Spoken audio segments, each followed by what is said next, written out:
L'interès per lo social em ve ja per conviccions polítiques.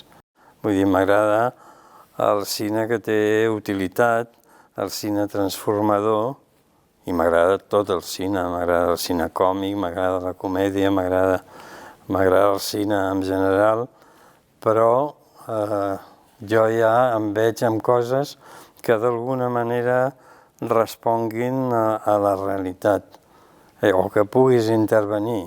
Quan vaig fer, per exemple, l'efecte Iguazú, sé que va reforçar amb els treballadors de Sintel, que van tenir moments baixos i tal, i en aquest sentit notes que fas una cosa que d'alguna manera intervé en la realitat, i penso que ara és el que m'agrada, ja no és allò una pel·lícula tancada en si mateixa i tal, sinó que té unes prolongacions socials que és el que motiva.